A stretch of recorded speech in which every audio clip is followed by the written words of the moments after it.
जय माता दी, जय मां ललितांबिका। कैसे हैं आप सभी? मैं उम्मीद करता हूं आप सभी स्वस्थ होंगे और आनंदित होंगे। भगवती जगदम्बा की कृपा आप और आपके संपूर्ण परिवार पर निरंतर बरस रही होगी। तो आज जो हम जानकारी लेके आए हैं वो इस विषय पर लेके आए हैं कि बहुत से साधकों का या बहुत से मंत्र जापकों का एक प्रश्न होता है कि जब भी हम मंत्र जाप या साधना करते हैं तो हमारे साथ कुछ घटित होता है। किसी किसी का सिर भारी हो जाता है, किसी को गर्मी अत्यधिक लगने लगती है, किसी को बहुत डकारें आने लगती हैं, किसी का सिर बहुत भारी हो जाता है, किसी किसी का पेट खराब हो जाता है और किसी किसी व्यक्ति के तो शरीर में दर्द बन जाता है। हर जगह उसके शरीर में दर्द होता रहता है। किसी किसी व्यक्ति को जाप करने के बाद चक्कर आने लगते हैं और बहुत से व्यक्तियों को स्वप्न दोष हो जाता है। तो ये कुछ प्रश्न थे लोगों के कि हमारे साथ ऐसा होता है, हमारे साथ वैसा होता है। तो आज इस वीडियो में इन सभी प्रश्नों के मैं उत्तर दूंगा कि ऐसा किस कारण से होता है। तो वीडियो को ध्यान से देखना। जानकारी पसंद आए तो वीडियो को एक लाइक अवश्य कर देना, कमेंट में जय माता दी लिखना। चैनल पर आप पहली बार आए हैं तो चैनल को सब्सक्राइब कर लेना, क्योंकि मैं इसी प्रकार की रोचक और ज्ञानवर्धक जानकारी लेके आता रहता हूं। तो आइए वीडियो को शुरू करते हैं। तो देखिए, जो भी आपके साथ ये सिम्टम होते हैं, सिर दर्द, पेट खराब, उल्टी आना, डकार आना, चक्कर आना, स्वप्न दोष होना, शरीर का भारी होना, अत्यधिक गर्मी लगना, ये मुख्य 3 कारणों से ऐसा आपके साथ होता है। वो 3 कारण कौन से हैं? सबसे पहला कारण है, जब कोई व्यक्ति मंत्र जाप या साधना प्रारंभ करता है और वो साधना क्षेत्र या भक्ति मार्ग में बिल्कुल नया है, उसने पहले कोई साधना नहीं की, उसने कोई मंत्र जाप नहीं किया, लेकिन जब ऐसा व्यक्ति साधना क्षेत्र में आता है, नियमों में बंधता है, तो उसके मन और उसके अंदर बैठी नकारात्मक संस्कार, वासनाएं, प्रेत बाधाएं, नजर दोष, ग्रह बाधाएं, ग्रह दोष, इन सब की जड़ें हिलने लग जाती हैं। जो आपके शरीर में काफी समय से अपना स्थान बना के बैठी थी, आपका आलस, आपकी वासना, आपका काम क्रोध, प्रेत बाधा, नकारात्मक तत्व, ग्रह दोष जैसी समस्याएं आराम आपके घर में, आपके शरीर में आराम से बैठी हुई थी, आपके मन में छुपी हुई थी विकारों के रूप में। लेकिन जब आप साधना क्षेत्र में आते हो और नियमों का पालन करते हो, नियमों में बंध जाते हो, तो इनकी जड़ें हिलने लग जाती हैं। ये भयभीत हो जाते हैं कि अब हमें साधक का साथ छोड़ना पड़ेगा। मंत्र जाप हमारे शरीर में, साधना हमारे शरीर में वो कार्य करती हैं जो हमें एक साधारण व्यक्तित्व से एक सिद्ध पुरुष की श्रेणी में लेके जाती हैं। और सिद्ध पुरुष के अंदर ये चीजें नहीं होती हैं, तो उनको आपका साथ छोड़ना पड़ता है। तो आप जब साधक बनते हैं तो उन चीजों की जड़ें हिलने लग जाती हैं और एक एक करके वो विकार आपसे दूर हटते जाते हैं। ये चीजें सबसे पहले आपके सिर, पेट और हृदय पर असर दिखाती हैं। चाहे आपको सिर दर्द होने लग जाए, चाहे आपका सिर भारी होने लग जाए, या आपका पेट खराब होने लग जाए, पेट में गुड़गुड़ की आवाजें होने लगे जाप के समय, या आपका पेट खराब हो जाए, आप जाप के तुरंत बाद आपको जाना पड़े। कभी कभी मंत्र के जाप से भी बीच में उठ के जाना पड़ता है। बहुत से लोगों के हृदय चक्र पे कंपन होने लगता है, हृदय तेज गति से धड़कने लग जाता है, सिर भारी हो जाता है, ऐसा लगता है कि हमारे सिर पे कितना वजन रखा है।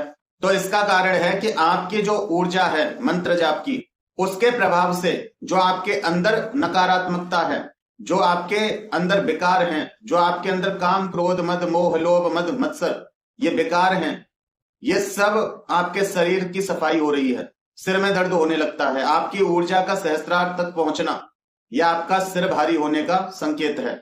जिन व्यक्तियों की ऊर्जा सहस्त्रार तक पहुंचती है उनका केवल सिर भारी होता है। जिनकी नकारात्मक ऊर्जा मस्तिष्क में पहुंचती है उनके सिर भारी होने के साथ सिर में दर्द भी होता है और कभी कभी सवारी जैसे लक्षण दिखाई देते हैं, लेकिन वो सवारी किसी देवी देवता की नहीं, वो प्रेत शक्ति होती है। लेकिन ऐसा हर किसी के साथ नहीं होता। जिसके अंदर नकारात्मक तत्व विकार होते हैं उनको ये समस्या नहीं होती। जिनके ऊपर प्रेत बाधा होती है वो आके खेलने लग जाती है। जब आपके मणिपुर चक्र की शुद्धि होती है तब आपका पेट खराब होता है। यदि किसी व्यक्ति को डकारें आ रही हैं, अत्यधिक गर्मी लग रही है, चक्कर आ रहे हैं साधना के दौरान, तो इसका कारण है कि आपकी ऊर्जा बहुत तीव्र गति से ऊपर उठ रही है और जिसको संभालने के लिए आपका शरीर अभ्यस्त नहीं है, उसको आदत नहीं है, जिस कारण से आपको ये समस्याएं होती हैं। बहुत से लोगों को उल्टियां भी होती हैं। तो इसका कारण ये है कि जो आपका मंत्र जाप, आपकी साधना है, उससे उस नकारात्मकता की जड़ें पूरी तरह से हिल चुकी हैं और वो बाहर निकलने के लिए तैयार है और वो आपकी उल्टियों के माध्यम से बाहर निकलती है या फिर उल्टियों के माध्यम से आपकी अशुद्धियां बाहर निकलती हैं। तो यदि ऐसा होता है तो ये अच्छी बात है, आपके अंदर सफाई हो रही है और आपकी गंदगी बाहर निकल रही है। तो इसमें डरने की आवश्यकता नहीं है यदि साधना के समय ऐसा हो रहा है। दूसरा कारण क्या होता है, मंत्र की शक्ति और आपके शरीर की तैयारी बराबर नहीं है, तो भी आपके साथ ऐसा होने लगता है। बहुत बार कुछ साधक शुद्ध भोजन, संयमित जीवन और सही ध्यान के बिना मंत्र जाप करना शुरू कर देते हैं। उनका आहार शुद्ध नहीं है, उनका जीवन संयमित नहीं है, वो अपने अंदर की बजाय बाहर ज्यादा ध्यान दे रहे हैं, जीवन को एक नियम में नहीं बांध रहे हैं और मंत्र जाप या साधना के समय ध्यान नहीं कर रहे हैं, तो उनके साथ भी ऐसा होता है। और ध्यान करने से हमारे चक्रों पर ऊर्जा स्थापित होती है, जिस कारण से वो व्यर्थ में इधर उधर नहीं निकलती है। यदि कोई व्यक्ति बीज मंत्र या फिर देवी शक्ति का मंत्र या कोई तांत्रिक मंत्र करता है, तो भी उसके साथ ऐसा होने लगता है। यदि उसके कोई गुरु नहीं है, तो उसके पास सुरक्षा कवच नहीं है, तो यदि उसका मंत्र तेज है और उसमें ये बीज लगे हैं, तो उन लोगों के साथ ऐसी समस्याएं होती हैं यदि उनका कोई सही मार्गदर्शक नहीं है। बीज मंत्र कौन कौन से, जैसे किसी मंत्र में क्रीम लगा हुआ है, किसी मंत्र में ह्रीम लगा हुआ है, किसी मंत्र में श्रोम लगा हुआ है, किसी मंत्र में एम लगा हुआ है, या किसी मंत्र में दुम लगा हुआ है। यदि ऐसे बीज आपके मंत्र में हैं और आपका कोई मार्गदर्शक नहीं है, तो भी आपको ऐसी समस्याएं हो सकती हैं। क्यों? क्योंकि इसमें जो बीज लगे हुए हैं ये तीव्र प्रभावशाली हैं और साधक का शरीर मन, वचन, काम, क्रोध, वासना और आलस्य से भरा है, तो उसके शरीर में झटके लगते हैं, क्योंकि उसके चक्रों की शुद्धि होती है और झटके देके ऊर्जा ऊपर चढ़ती है। और जितना आप शांत हैं, जितना आप सात्विक हैं, जितना आप सौम्य हैं, उतना ही आपको कष्ट कम होता है। लेकिन जितनी आपके चक्रों पे गंदगी होगी, ये बीज मंत्र उन गंदगियों की सफाई करते हैं और आपको झटके लगते हैं, क्योंकि आपकी ऊर्जा संतुलित नहीं होती है और इस कारण से आपकी ऊर्जा आपको परेशान कर सकती है। तीसरा कारण क्या है, यदि किसी व्यक्ति के ऊपर पहले से प्रेत बाधा है, नजर दोष है या तांत्रिक असर है, तो ऐसे व्यक्ति जब मंत्र जाप या साधना करते हैं तो ये उन्हें कष्ट पहुंचाती हैं। वो चाहती हैं कि आप उस साधना, उस मंत्र को छोड़ दें, आप उस साधना और उस मंत्र जाप को ना करें, तो ये भी आपको कष्ट पहुंचाती हैं। आपका शरीर गर्म हो जाता है, क्योंकि इन नकारात्मक शक्तियों को जलन होने लगती है। जब आप मंत्र जाप करते हैं तो ऐसा इनको प्रतीत होता है जैसे इनको कोई जला रहा हो, तो ये आपको कष्ट देती हैं कि आप इसको छोड़ दें। लेकिन बहुत से लोग डर की वजह से छोड़ देते हैं कि हमारी समस्या तो और बढ़ गई, लेकिन छोड़ना नहीं होता है, करते रहिए। आपकी समस्या कुछ समय बढ़ेगी लेकिन फिर कम होती चली जाएगी। उस नकारात्मक ऊर्जा के जो तत्व आपके शरीर में हैं वो जलने लगते हैं, नष्ट होने लगते हैं। और ऐसे लोगों को चक्कर आते हैं, डर लगता है, उनके मन में उलझन बन जाती है, डकार आती हैं, बेचैनी होती है, क्योंकि ये नकारात्मकता आपके शरीर से निकलने की प्रक्रिया में होती है, क्योंकि इससे आपके मंत्र जाप की ऊर्जा सहन नहीं होती और इसको बहुत तीव्र जलन होती है, जिस कारण से ये आपके शरीर से बाहर निकलना चाहती है। तो यदि आपके साथ ऐसी समस्या हो रही है तो अपने मंत्र जाप को और बढ़ा दीजिए, जिससे कि ये समस्या पूरी तरह से परेशान होके आपके शरीर को छोड़ दे। अब देखिए, जो लोग साधक हैं, मंत्र जापक हैं, यदि उनके साथ, आपके साथ ये सब क्यों होता है, उसके मैंने मुख्य 3 कारण बताए हैं। अगर उन तीनों कारणों में से कोई भी कारण है तो समझ लीजिए कि कहीं ना कहीं आप गलती कर रहे हैं, जिसके कारण आपको ये समस्या हो रही है। नहीं तो बहुत से साधकों को कोई समस्या नहीं होती, लेकिन बहुत से साधकों को बहुत समस्याएं होती हैं।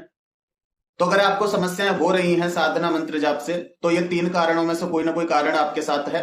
अब आपको करना क्या है, तो देखिए, सबसे पहले तामसिक चीजों का त्याग करें, क्योंकि जब आप बाहर से किसी भी तामसिक पदार्थ को अपने अंदर नहीं डालेंगे, चाहे भोजन के माध्यम से, चाहे किसी भी प्रकार से, तो जो आपके अंदर तामसिकता है वो धीरे धीरे अपने आप कम होने लगती है।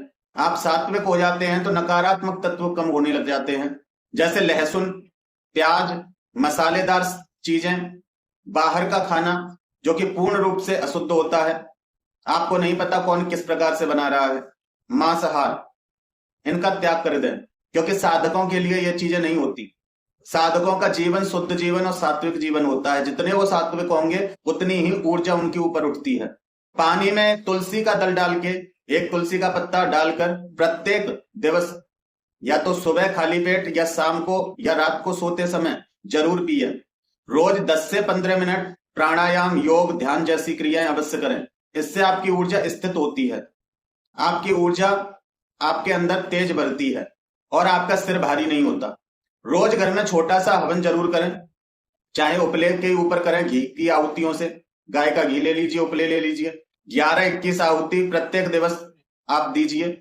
गुरु गणपति की आहुति देने के बाद, पंचदेवों की आहुति देने के बाद, उसके बाद अब जिस भी मंत्र का आप जाप करते हैं, जो भी आपके इष्ट हैं, उनकी 11-21 आहुति प्रत्येक दिवस दीजिए। इससे भी नकारात्मकता जलती है, जो भी आपके घर में उपस्थित है, जो आपको मंत्र जाप साधना से रोक रही है, या जो आपके अंदर नकारात्मक तत्व है, नकारात्मक ऊर्जा है, वो भी नष्ट होती है। क्योंकि जब उसका धूम्र आपके अंदर जाता है तो उसको बहुत वेदना होती है और वो धीरे धीरे नष्ट होने लगती है, उसकी शक्तियां क्षीण होने लगती हैं। और देखिए, जो साधक हैं या मंत्र जापक हैं, ये समस्याएं हो रही हैं, ऐसे लोग प्रत्येक दिवस देवी कवच का पाठ करें, हनुमान चालीसा का पाठ करें। इससे आपका ऑरा स्ट्रांग होता है और आपको किसी भी प्रकार की नकारात्मकता परेशान नहीं करती, और जो आपके अंदर आपके विकार, आपके दोष हैं, वो जलने लगते हैं। रोज अपने मस्तक पर तिलक जरूर लगाएं, और ये तिलक गाय के घी और केसर का लगाना है। गाय के घी में थोड़ा सा केसर मिला के उससे तिलक लगाओ, यह आपकी रक्षा करता है, इससे आपकी रक्षा होती है। विशेष करके रात्रि के समय, जो व्यक्ति रात्रि के समय इस प्रकार का तिलक लगा के सोता है, उसको ये समस्याएं ना के बराबर होती हैं। खुद को पवित्र जरूर करें सोते समय और सुबह पूजन के समय या जाप के समय, साधना के समय खुद को पवित्र जरूर करें। अपने ऊपर गंगा जल के छींटे जरूर लगाएं शुद्धिकरण के लिए। आचमन जरूर करें 3 बार, केशवाय नमः, नारायणाय नमः, माधवाय नमः, इस प्रकार से आचमन जरूर करें। इससे आपकी आंतरिक शुद्धि होती है। रात को सोते समय दाएं करवट से सोएं, तो आपके साथ ऐसी समस्याएं बहुत कम होती हैं। अगर किसी व्यक्ति के साथ ये लक्षण बार बार हो रहे हैं, रुक नहीं रहे हैं, तो इसका मतलब है कि उनके साथ या तो कोई प्रेत बाधा है, या उस मंत्र की शक्ति को आपका शरीर सहन नहीं कर पा रहा है, या फिर आपके जाप की विधि गलत है। तो आप ये चीजें देखिए कि आपसे गलती कहां हो रही है। और जिनके साथ प्रेत बाधा जैसी समस्याएं हैं, जो मैं आपको मंत्र बता रहा हूं, इस मंत्र को कम से कम 10 मिनट जाप जरूर करें। ओम क्लीम चामुंडाय विच्चे ओम फट स्वाहा। इसका जाप कम से कम 10 मिनट प्रतिदिन जरूर करें, सुबह और रात को सोते समय। तो इससे भी आपकी रक्षा होती है। और जब आप इस मंत्र को जाप करोगे, तो जब फट शब्द आता है, तब आपको हाथ पे इस प्रकार से ताली बजानी है 3 उंगलियों से, इस प्रकार से। ओम क्लीम चामुंडाय विच्चे ओम फट स्वाहा। इस प्रकार से जब आप जाप करते हो, तो नकारात्मकता टिक नहीं सकती आपके आसपास। यदि आपके साथ ये नकारात्मकता के कारण हो रहा है, या आपके विकारों के कारण हो रहा है, या आपके कोई पूर्व जन्म के ऐसे कर्म हैं जो आपको साधना भक्ति से दूर करते हैं, आप सोच कर भी, चाह कर भी नहीं कर पाते हैं, व्यवस्था सब कर लेते हैं, लेकिन पूर्ण रूप से उसको संपन्न नहीं कर पाते हैं, तो इसका मतलब आपके पूर्व जन्म के कुछ कर्म ऐसे हैं जो आपको साधना से रोकते हैं, तो वो भी इससे नष्ट होते हैं। तो आप ये कर सकते हैं। तो मैं उम्मीद करता हूं कि मेरे द्वारा दी हुई जानकारी आपको समझ में आई होगी और पसंद आई होगी। जानकारी पसंद आई है तो वीडियो को एक लाइक अवश्य कर दें, कमेंट में जय माता दी लिखें। चैनल पर आप पहली बार आए हैं तो चैनल को सब्सक्राइब कर लें, क्योंकि मैं इसी प्रकार की रोचक और ज्ञानवर्धक जानकारी लेके आता रहता हूं। फिर मिलते हैं एक अगली वीडियो में एक नई जानकारी के साथ। तब तक अपना और अपने परिवार का ध्यान रखें, भगवान की भक्ति करें, निरंतर भक्ति पथ पर आगे बढ़ते रहें। जय माता दी, जय मां ललितांबिका।